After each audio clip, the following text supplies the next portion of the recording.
Good day, everyone. Welcome to NAC OSCE preparatory course. My name is Teresa Akewe. I'm from Starmed Education Program. This video is for educational purpose only. Our topic for today is pericarditis, and it is inflammation of the protective fluid-filled sac that surrounds the heart, which is called the pericardium. And when it is inflamed, fluid or blood can leak into space. What are the causes? There are cardiovascular causes like acute myocardial infarction, post-myocardial infarction events like Dressler syndrome, and also aortic dissection. Infectious causes are the most common causes of pericarditis, especially the viral infection. So remember to ask in the history if there's any episodes of sore throat, cold, or upper respiratory tract infection within the last few weeks. There can also be bacterial infection and tuberculosis. Inflammatory causes include SLE, rheumatoid arthritis, rheumatic fevers, and scleroderma. Metabolic causes can be seen in renal failure, where there's a high level of urea causing uremic pericarditis. Hypothyroidism and hypercholesterolemia can also cause metabolic pericarditis.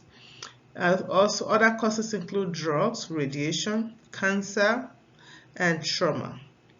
And then about 60% of pericarditis are idiopathic in nature. Okay. Signs and symptoms of pericarditis are chest pain. Patients usually present with chest pain that is sudden in onset and pleuritic in nature.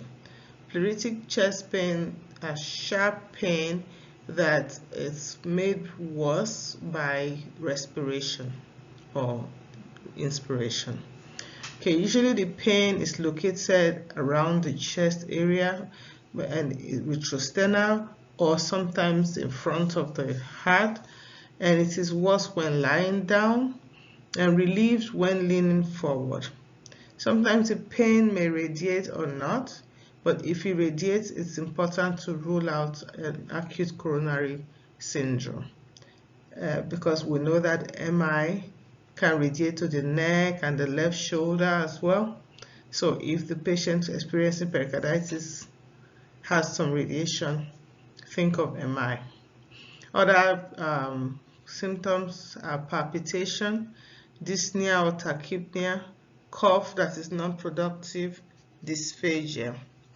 On auscultation in pericarditis, you would hear a friction rub called a pericardial friction rub.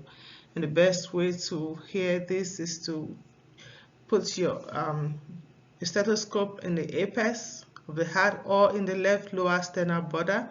Ask the patient to lean forward and to exhale. That's when you hear this. Constitutional symptoms are best to rule out cancer and TB. So you ask about fever, loss of appetite, weight loss, night sweat, and lumps and bumps in any part of the body. Differential diagnosis for pericarditis include, like earlier stated, angina, myocardial infarction, aortic dissection. Coronary artery spasm can also mimic pericarditis. Aortic stenosis is one of them.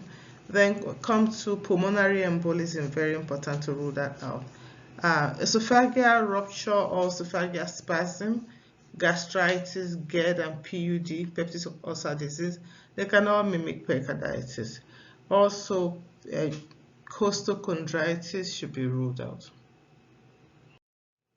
Investigations to do for pericarditis include ECG, chest X-ray, and echo.